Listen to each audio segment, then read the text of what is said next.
This is the case of malalignment VSD. This is parasternal long axis view. This is left atrium. This is left ventricle. This is aorta. This is right ventricle. So you see this aorta is overriding interventricular septum and there is subaortic VSD here. But this case does not have any pulmonary stenosis either at the level of valve or below the level of valve. This is the moving image.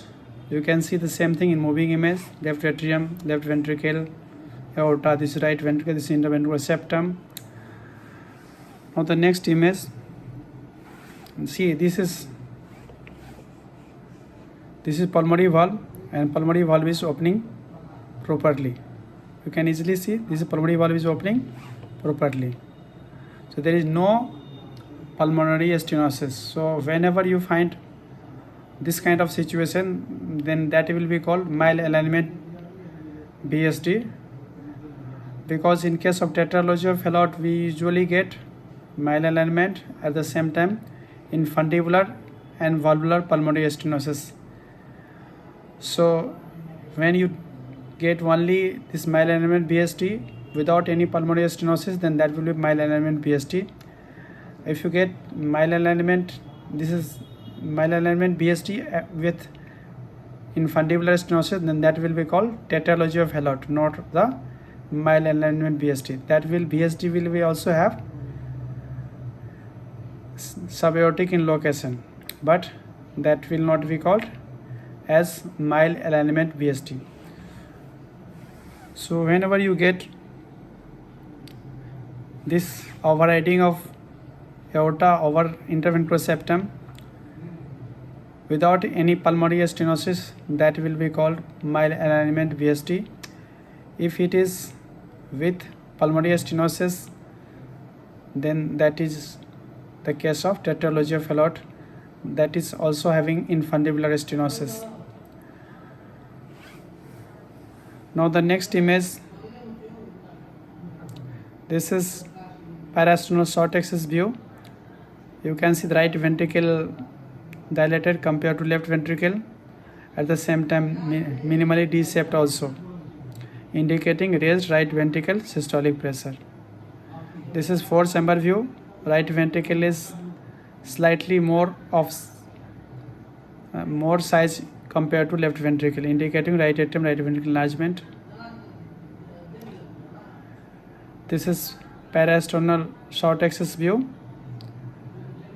You can see this is main pulmonary artery, this is right pulmonary artery branch, this is aortic valve, and this is right ventricle, and this is left atrium.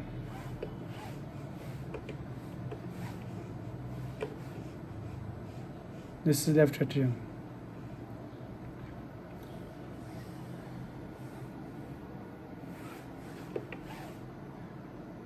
You can see the VSD flow. Flow is still left to right.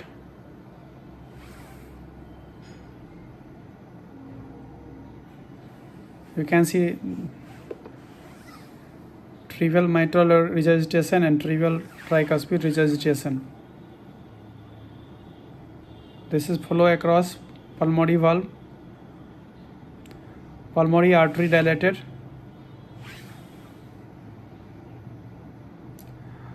So this case has got malalignment VSD along with severely raised pulmonary artery pressure.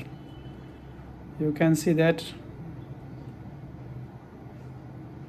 in this image. You can see the peak PR jet velocity, that is pulmonary regurgitation jet velocity. That peak velocity is 4.04 meter per second, indicating peak gradient 65 millimeter mercury. That is mean pulmonary artery pressure. Mean pulmonary artery pressure usually is less than 15. If it is more than 25, then it is abnormal. In this case it is 65, indicating severely raised pulmonary artery pressure. So this case has developed severe pulmonary artery hypertension with malalignment VSD. So we have to rule out whether this is reversible pulmonary artery hypertension or irreversible. If it is reversible, then surgery can be done to correct this problem. If it is irreversible, then nothing can be done. Thank you.